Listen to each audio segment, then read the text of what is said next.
की जांच के लिए एसआईटी का गठन किया गया है, जिससे आईजी लेवल के अधिकारी लीड कर रहे हैं। एसआईटी में अलग अलग जिलों के पुलिस अधिकारियों को शामिल किया गया है। पुलिस ने कई संदिग्धों को हिरासत में लिया है, उनसे पूछताछ भी हो रही है, लेकिन जिन लोगों ने गोली चलाई वो अभी भी फरार हैं। उन्हें पकड़ने के लिए बांग्लादेश से सटे इलाकों में अलर्ट जारी कर दिया गया है। पुलिस को अंदेशा है कि हमलावर बांग्लादेश भाग सकते हैं। तो आईजी लेवल के अधिकारी इस पूरे तफ्तीश को लीड कर रहे हैं और इसमें कई जिलों के पुलिस अधिकारियों को शामिल किया गया है। और सबसे बड़ा सवाल है कि हमलावर आखिरकार इस हत्याकांड को अंजाम देने के बाद किस ओर भागे हैं। अंदेशा यह है कि ये भागकर बांग्लादेश की ओर जा सकते हैं, इसलिए बांग्लादेश से सटे इलाकों पर इस वक्त हाई अलर्ट जारी कर दिया गया है। खासतौर पे बोशीराट का इलाका है। अब बोशीराट के इलाके में दिक्कत यह है कि नदी और नाले यहां पर होने की वजह से पानी का रास्ता है जहां पर फेंसिंग नहीं है, तो ऐसे में इस इलाके से आसानी से कोई भी पार करके दूसरी तरफ सरहद को पार करके जा सकता है और यही वजह कि यहां पर अलर्ट दिया गया है। इसके अलावा पुलिस की कोशिश यह है कि सीसीटीवी के जरिए जो चेहरे सामने आए उनको देखा जाए, उनके बारे में और जानकारी जुटाई जाए और उन हमलावरों तक पहुंचा जाए। तो इस वक्त पुलिस के लिए सबसे बड़ी कार्रवाई यही करनी है कि उनको इन हमलावरों को तलाशना है और उन्हें कानून के तहत सजा दिलानी है, ताकि जो लोगों का इकबाल है कानून पर वो कायम हो। और यही वजह थी जिसकी वजह से यह परिवर्तन हुआ है और ममता की सरकार को हटाकर बीजेपी की सरकार लाई गई है। पुलिस को शक है कि इस हत्या के लिए प्रोफेशनल शूटर्स का इस्तेमाल किया गया है और इसकी सबसे बड़ी वजह है मर्डर में इस्तेमाल होने वाली पिस्टल। पुलिस को जो घटनास्थल से गोलियों के खोखे मिले हैं उनकी जांच से पता चला है कि चंद्रनाथ की हत्या ग्लॉक 47X पिस्टल से की गई है।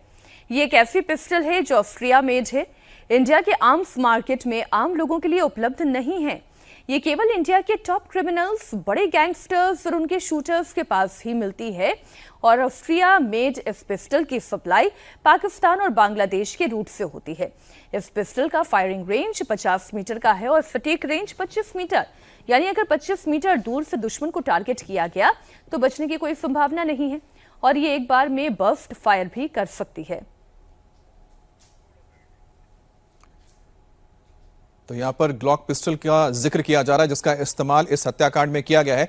ऑस्ट्रिया में बना हुआ ये पिस्टल अमूमन आप बाजार से खरीद नहीं सकते और भारत में इसकी तस्करी करके ही इसे लाया जा सकता है, चाहे वो पाकिस्तान के रास्ते नेपाल से घुसे या फिर बांग्लादेश के जरिए हो, या फिर आप जानते हैं कि किस तरह से जो पंजाब बॉर्डर है वहां से भी ड्रोन के जरिए ऐसे हथियारों को भेजा जाता है। क्योंकि ये जो ग्लॉक पिस्टल है सिर्फ और सिर्फ जो यहाँ की सिक्योरिटी फोर्सेज है वही इस्तेमाल करते हैं। तो ऐसे में सबसे बड़ा सवाल है कि ये पिस्टल कहां से आया है और अगर आया है तो इसका रास्ता सिर्फ यह है कि सरहद पार से ही भारत के अंदर दाखिल हो सकता है। तो ऐसे में जो जांच एजेंसियां हैं उनका दायरा भी काफी बढ़ जाता है और इस पिस्टल की आप मारक क्षमता इस बात को देखकर समझ सकते हैं कि 50 मीटर दूर से किसी को भी उड़ा सकता है। इसके अलावा 25 मीटर दूर से अगर आपको शूट किया जाता है तो आपका बचना मुश्किल है। और बर्स्ट फायर का मतलब है कि एक बार आप ट्रिगर दबाएंगे तो एक साथ 1 दर्जन से ज्यादा गोलियां आप किसी के ऊपर भी दाग सकते हैं।